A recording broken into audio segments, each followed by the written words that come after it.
Jordan Poole used to be recognized as one of the most electrifying young scorers in the league. The kind of player that could single-handedly take over a game in the fourth quarter. But somewhere along the lines, these changed, and especially this season, he looks like a completely different player. So what happened to Jordan Poole? How did we go from thinking he was a potential future star to now questioning whether he belongs in the starting lineup?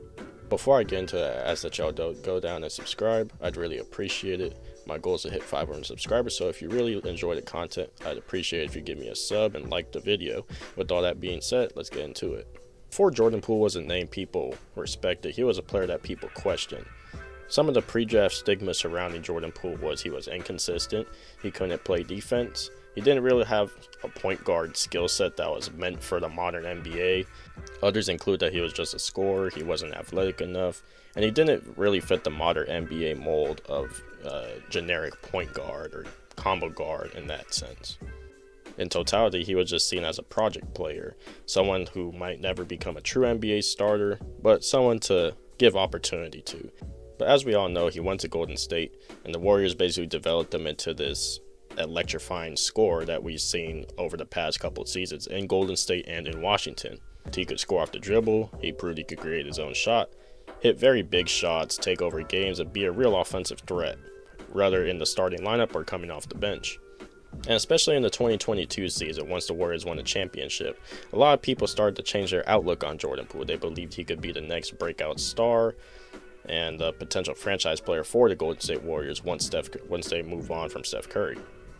But obviously things changed. The Draymond incident ended up costing Poole out of his spot in Golden State, and they moved him to Washington. But even then in Washington, people still viewed him being a franchise guy. But in his first season, he heavily disappointed people due to his level of play being the first option. A lot of teams relegated their defenses to target Jordan Poole, and he really struggled in his first season in Washington. But overcoming that first season and going into the next season, he honestly played pretty well. He averaged around 21 a game. He shot the ball way better. And it was honestly at his peak level of play. At his peak, he looked like a player who could become a top scorer in the league. He had confidence, swagger. He had the ability to take over games. He was the kind of player to make you think this guy could be a star one day, still. And in the offseason, the Pelicans seen what a lot of other people seen. They still believe Jordan Poole could be a pretty efficient volume scorer for their team because this Pelicans team was aiming to be a really competitive team with the moves that they made in the offseason. Also, the fact that they traded their lottery pick, drafting Derek Queen. So this Pelicans team was basically going all in, and they believe Jordan Poole can contribute to that in a very positive way. As we've seen so far this season, the expectations were too high. Pelicans struggle with injuries, Zion's still in and out of the lineup, and Jordan Poole's just struggled overall this season. His scoring's digressed heavily. He's dropped 6 points per game from 21 to 15 points per game. He's shooting the ball worse efficient-wise. Jordan Poole's problems on the court starting to become a real issue. For one, his shot selection is worse. He's forcing the offense. His confidence is just not there. And the Pelican system doesn't really fit him because they drafted Jeremiah Fears, and him and Jordan Poole are basically the same player. Jeremiah Fears is just a younger guy.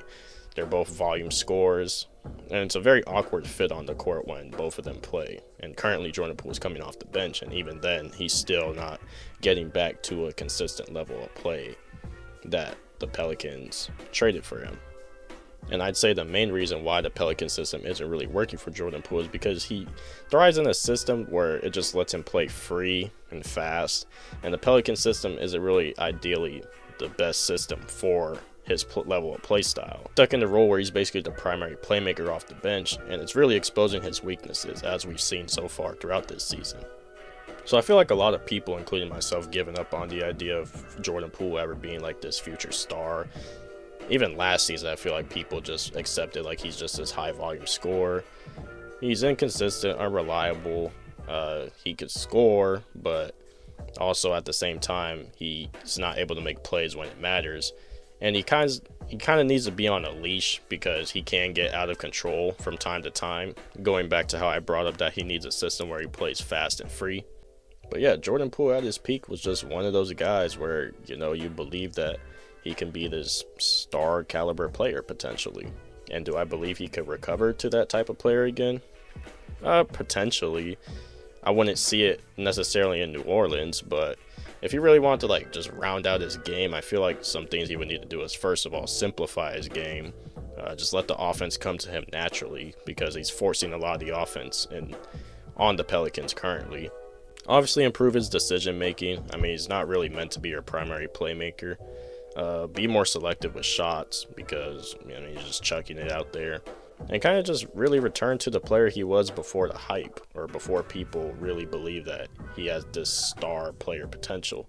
Kind of like how it was with that breakout season with the Warriors, where he comes off the bench, scores in bunches, and just be a reliable offensive weapon while controlling the game in general, and not necessarily the guy that tries to carry the offense every night. But yeah, in conclusion, Jordan Poole's fall is just a reminder of like how the NBA works. At one time you're at your peak, people view you very highly, and then a couple seasons pass by, and then you just fall down a cliff. And a lot of these draft stigmas around Jordan Poole are honestly starting to come to truth as we've seen him grow and mature his game over the years. And I have no doubt the talent's still there, but it's just up to Jordan Poole to like figure things out and then go back to the player that he was, that people viewed so highly of. And that begs the question, does Jordan Poole have the mindset to rebuild his game, or is this the beginning of a long decline? We'll see. But anyway, that's going to end the video. Let me know your guys' thoughts in the comments below about how you've seen Jordan Poole this season, his digression on the Pelicans, changes in his game and whatnot. Let me know in the comments down below. Like and subscribe, and I'll catch y'all next time.